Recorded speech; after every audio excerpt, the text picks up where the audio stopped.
네, 강프로입니다. 우리 기술 보겠습니다. 자, 우리 기술 오늘 1% 빠집니다. 자, 그리고 최근에 뭐 바이든도 그렇고 뭐 트럼프 공약도 나오고 에너지 관련된 이슈가 뜨겁습니다. 근데 그런 과정에서 원전 말고는 사실상 대안이 없죠. 빌 게이츠가 투자를 한다는 내용도 이미 오피셜하게 발표가 된 내용이 있고요. 이미 빌 게이츠는 관련된 사업을 하고 있는 중이었습니다. 뭐 그래서 SMR 관련된 쪽으로는 사실상 원래부터 관심이 굉장히 많이 가지고 있었다. 근데 정부 정책에 대한 방향까지 이쪽 방향으로 가기 때문에 원전에 대한 부분은 하나만 딱 남아 있습니다. 고가에 대한 매물 소화 과정. 이것만 딱 남아 있습니다. 당연히 미국의 피어 그룹도 있죠. SMR, 그쵸?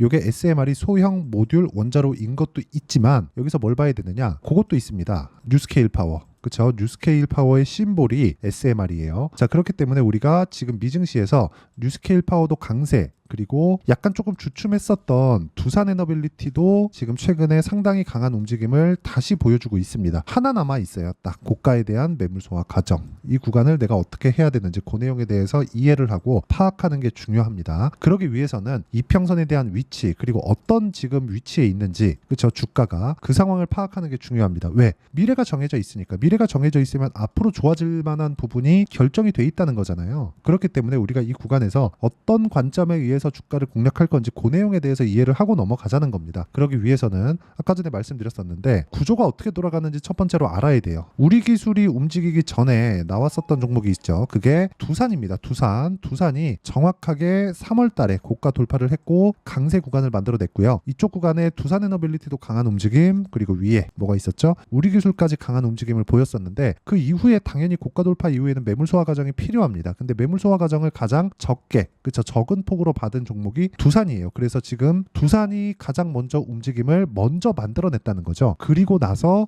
우리 기술이 갔고, 그리고 나서 두산 에너빌리티가 움직인 겁니다. 그러다 보니까 지금 조정을 받는 과정에서 원전에서 지금 전통적인 대장은 두산 에너빌리티입니다. 뭐 요거는 다들 아실 거예요. 근데 이렇다 보니까 두산 에너빌리티는 약간 후발주의 성격을 가지고 있었다는 건 맞습니다. 근데 앞으로는 두산 에너빌리티가 대장이 될 겁니다. 이쪽에 대한 수급이 워낙에 탄탄하기 때문에 그래요. 물론 한 3천억 정도 매수를 하고 나서 수급을 한번 볼게요. 사실상 수급을 보는 데 있어서 우리 기술에 대한 수급을 본다고 한들 중급 종목 중에서도 한 중소형급 종목에 속하기 때문에 우리 기술의 수급을 보는 건 사실상 의미가 없고요. 두산 에너빌리티의 수급을 보면 우리가 매집이 언제 일어나는지 알 수 있습니다. 뭐 조금 줄어서 지금 1,900억 정도로 줄어 있어요. 한 달 동안의 외국인의 움직임이에요. 물론 올라가는 과정에서 개인은 계속해서 매도를 하고 있고 어저께도 반등을 하니까 개인이 엄청난 매물을 쏟아냈는데 이 구간을 외국인과 기관이 다 받아 먹었습니다. 한 달 동안에 거래된 내역을 보더라도 어느 정도 매수했나요? 1,900억, 300억 이렇게 2천억이 넘는 자금을 매수를 했습니다. 고가 구간에서 조금씩 매도 물량이 나오긴 하는데 요거는 손바뀜 과정에서 나오는 뭐 일반적인 움직임이라고 보시면 됩니다. 자, 그러면 이렇게 된 걸 봤을 때 주가에 딱 적용을 해보면 올라가는 상황에서 뭐가 나와요? 매집이 나온다는 겁니다. 지금도 마찬가지예요. 올라가는 구간에서 철저하게 매집이 이루어지고 있고 이 구간을 우리는 이해를 해야 된다. 근데 왜 제가 우리 기술을 보면서 두산 에너빌리티를 가지고 이야기를 드리냐면 수급이 탄탄하고 외국인들의 방향성이 두산 에너빌리티로 결정이 되기 때문에 그렇습니다. 즉 시세 측면에서 봤을 때는 우리 기술이 먼저 움직일 수 있는 환경이 갖춰져 있는 것은 맞지만 이 구간을 두산 에너빌리티가 만들어줄 수 있다는 거죠. 그러면 우리가 역으로 이렇게 한번 생각해 볼게요. 두산 에너빌리티가 빠지면 우리 기술이 올라갈 수 있을까요? 그건 아니잖아요. 근데 두산 에너빌리티가 마지막 고가 매물을 받아먹는 그런 구간에 있기 때문에 우리 기술도 충분히 강세 구간으로 접어들 수 있다.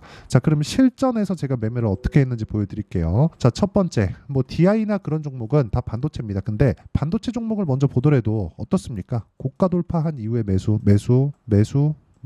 그쵸? 그리고 매도 이런 식으로 매매 진행이 됩니다. 그랬을 때 뭐 14%, 26% 이런 정도의 수익이 계속해서 발생을 하고 있고, 그리고 실제로 원전 관련된 내용을 매매한 내용을 보면 여전히 고가 돌파한 구간에서 매매를 하죠. 그랬을 때 뭐 14.7% 이런 식의 상황이 발생을 한다는 점. 그리고 연결되는 게 이제 우리 기술이죠. 두산을 매매하고 나서 바로 진입을 한 거고 그런 결과 23%씩 이렇게 수익 구간을 만들어냈다는 점이 중요합니다. 그리고 나서 매매한 게 두산 에너빌리티다. 이런 구간이 진짜 중요한 거예요. 내가 언제 매수하고 언제 팔 각을 잡는지. 그러기 위해서는 앞단에서 끌고 가는 종목이 있는지 뒤에서 밀어주는 종목이 있는지 그 부분을 판단을 하는 게 중요하고, 지금 원전은 앞에서 끌고 가는 건 SMR, 그리고 뒤에서 밀어주는 거는 여기입니다. 두산 에너빌리티. 그럼 중간에 끼어 있는 우리기술은 어때요? 당연히 조정을 받았었던 그 구간은, 그쵸? 우리기술 딱 보고 말씀드릴게요. 이렇게 조정을 받았었던 구간은 당연히 단기간에 상승폭이 컸기 때문에 이격 조정이 발생한 일반적인 상황입니다. 이건 당연히 나와야 되는 거예요. 근데 이쪽 구간에 우리가 보유하고 있으려면 어떻게 해야 됩니까? 그 전에 수익을 보고 있었으면 좋겠죠. 그래서 먼저 강했었던 종목군들 위주로 우리가 매매를 이끌어 가야 된다고 이야기를 드렸었던 거고, 이런 구간이 완성이 되면, 그쵸? 우리기 기술과 같은 이런 수익을 내가 꾸준하게 낼 수 있고, 뭐 다른 종목을 보더라도 뭐 태성이나 그런 종목입니다. 보세요. 돌파하는 구간을 공략한 결과 2주가 채 걸리기 전에 50%씩 이렇게 수익 구간을 만들어낸다는 점이 중요합니다. 자, 그리고 원전은요, 원래부터 전통적인 급등주 테마입니다. 이번에도 다르지 않을 거라고 생각하고, 성장주, 그렇죠. 성장 테마가 형성되기 위해서는 두 가지 중에 하나가 나와야 돼요. 정부 정책의 방향 또는 대기업의 투자. 지금 원전은 두 가지 모두 진행이 되고 있는 상황입니다. 그럼 이 구간에서 우리가 얼마에 매수해야 되는지를 그 내용이 중요하다고 말씀을 드리는 거고, 우리 기술은 지금 매수해야 되는 가격대가 있지만 기간을 좁혀야 되는 상황에 있기 때문에 우리가 어느 타점을 공략해야 되는지가 중요하고, 그 내용을 어떻게 공략을 해야 되는지 제가 보여드린 거예요. 가격을 보고 확인을 하자. 그리고 이 내용에 대한 부분은 제가 여기 소통방에서 모두 공유를 드리고 있습니다. 여기 보면 뭐 YC나 그런 종목도 있고 원익 QNC, 이수페타시스 뭐 이런 종목군들이 있습니다. 근데 이런 종목군들이 모두 고가 돌파 종목이라는 점이 있고, 여기 지금 제가 보여드리고 있는 태성 같은 종목군들도 검색을 해보면 명확하게 나옵니다. 자, 보시면 6월 3일 날 정확하게 태성 공략한 내용이 있죠. 그랬을 때 수익은 50%. 그리고 우리기술 같은 경우에도 자, 내용 보시면 6월 12일 날도 매수를 했고요. 그리고 맨 첫 번째 매수를 한 거는 여기입니다. 5월 23일 8시 51분 이런 식으로 매매가 진행되는 거예요. 근데 이렇게 매매를 하기 위해서는 정확하게 고가 돌파에 대한 이해가 필요하고, 고가 돌파에 대한 이해는 여기 소통방에서 실시간 시세를 토대로 제가 진행하기 때문에, 그쵸? 소통방에 들어와서 배우시면 되고요. 소통방은 무료로 진행하고 있으니까 구독과 좋아요 눌러주시고 상단에 있는 전화번호로 구독 또는 소통이라고 문자 보내주시면 이평선과의 이격 또는, 그쵸? 배열도를 어떻게 내가 구분짓고 판단할 수 있고 계산할 수 있는지 그 내용에 대한 부분을 집중적으로 제가 교육을 시켜드리도록 하겠습니다. 그리고 무엇보다 이렇게 수익을 보기 위해서, 그쵸? 2주가 채 걸리기 전에 20%씩 이렇게 수익을 내기 위해서 내가 어떤 관점으로 매매를 진행을 해야 되는지 그 내용에 대한 부분도 함께 이야기를 드리도록 할 테니까 소통방에 들어와서 배우시면 되고요. 무엇보다 중요하게 보셔야 되는 건, 원전은 지금 재료나 테마성이 너무 짙게 진행이 되고 있어요. 그만큼 재료가 탄탄하다는 거고, 무엇보다 중요하게 보셔야 되는 내용은요, 진짜 이겁니다. 성장 테마가 만들어지기까지는 진짜 두 가지 내용이 필요합니다. 그게 첫 번째, 정부 정책의 방향이 그쪽 방향으로 흘러가는가. 근데 대안이 없습니다. 지금 전기 부족 사태를 해결하고 탄소 배출을 낮추기 위한 대안이 원전 말고는 사실상 없어요.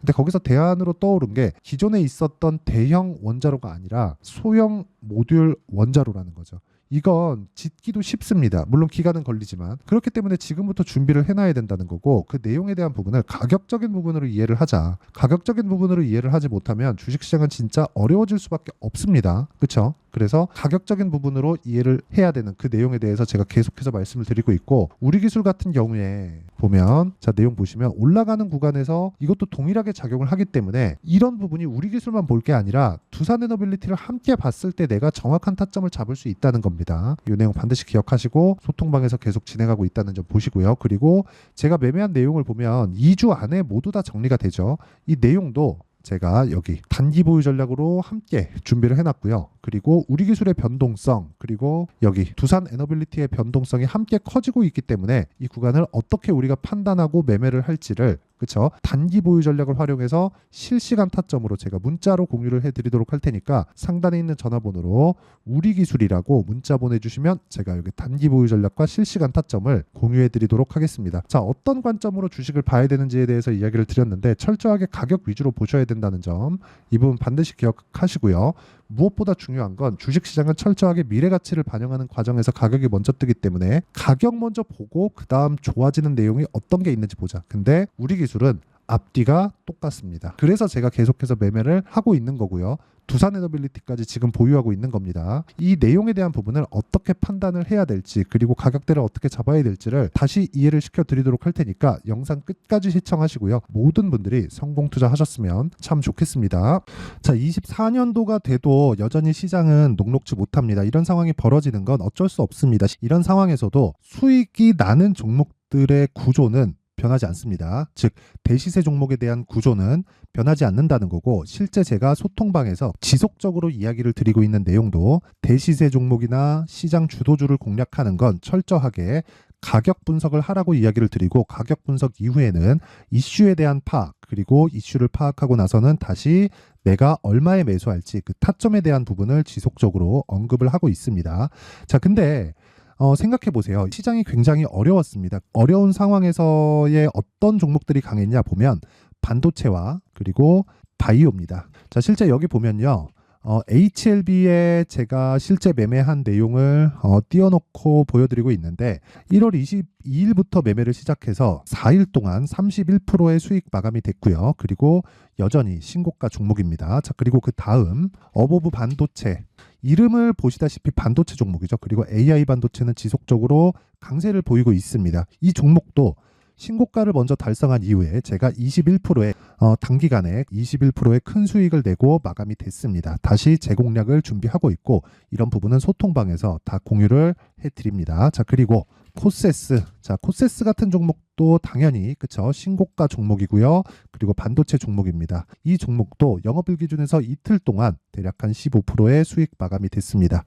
내용을 한번 보시면 어떻습니까? HLB를 포함해서 뭐 30%, 20%, 뭐 15% 이런 식의 수익이 지속적으로 발생하고 있는데, 이 세 종목 모두 다 신고가 종목이고 1월 달에 시장이 약세를 보이고 있는 구간에서도 강했었던 그런 종목입니다. 특징점이 하나 있는데, 그 이슈에 앞서서 가격이 먼저 반영했다는 거죠. 그렇게 제가 가격을 먼저 보고 이슈에 대해서 파악하는 이유는 결과적으로는 큰 시세를 먹기 위한 사전 준비 작업입니다. 실제로 큰 시세를 먹기 위해서 사전 준비 작업을 했을 때 여기 레인보우 로보틱스 127%, 그리고 ISC 98%, 그리고 한미반도체 97%의 큰 수익을 내는 상황을 만들 수 있습니다. 어떤 식으로 소통방에서 진행됐는지, 그쵸, 그 상황을 제가 이야기를 드린 건데, 이런 상황도요 당연히 신고가를 공략했을 때 가능한 겁니다. 자, 그러면 이번에도 마찬가지입니다. 그쵸, 정부 주도의 코리아 디스카운트 해소 방안이 2월 달에 발표를 하고요. 그리고 2월 달에 발표된 내용을 토대로 주가가 움직이는 게 아니라 이미 움직인 내용이 있죠. 실제 이 내용은 크게 중요한 게 아니라는 겁니다. 실제 움직인 내용을 보면, 자, 기아차입니다. 실제로 12월 달에 신고가를 만들어 놓고 정부에서 입김을 불어 넣으니까 순식간에 기아차를 포함해서 현대차 같은 거대 기업들의 주가가 2주도 채 되지 않아서 40% 정도의 큰 시세를 냅니다. 자, 그러면 우리는 어떤 종목을 봐야 될까요? 이슈를 파악해야 되는 것도 맞지만 철저하게 가격에 맞춰서 매매를 해야 되는 게 당연히 중요합니다. 정부가 주도하는 정책 방향이 있겠죠. 그 방향에 맞춰서 우리가 종목을 찾을 필요가 있다. 자, 그럼 답이 나왔습니다. 정부가 주도하는 방향에 맞춰서 제2의 기아차를 찾는 게 지금은 중요하다. 근데 정부 정책의 방향에 맞게 가자. 그랬을 때 앞서서 제가 보여드렸었던 내용인 여기 레인보우 로보틱스 127%, 그리고 ISC 98%, 그리고 한미반도체 97%와 같은 수익을 낼 수 있습니다. 물론 시간에 대한 부분은 최소 2주의 시간이 필요하고요. 그리고 최장 3개월 안에 끝내야 됩니다. 자, 기아차의 시세를 보셨던 것과 같이 2월 달에 정부 정책의 방향이 결정되고요. 바로 3월 달이면 시행입니다. 자, 그러면 우리는 거기에 맞춰서 당연히 종목을 찾아야 되고, 제가 제2의 기아차를 찾아놨습니다. 제가 아까 전에 소통방에서 이야기를 드렸었던 내용 다 공개를 해드렸는데, 그 내용처럼 종목만 받고 싶다 하시는 분들은요, 상단에 있는 제 전화번호로 대시세, 자, 대시세라고 문자를 보내주시면 정부 정책의 방향에 맞는 종목을 모든 분들에게 무료로 공개를 해드리도록 하겠습니다. 자, 제가 원하는 건 채널 성장이 목적입니다. 자, 그래서 구독과 좋아요 꼭 좀 부탁드리고요. 모든 분들이 정부 정책에 맞는 방향으로 매매를 이어가서 큰 수익 보셨으면 좋겠습니다.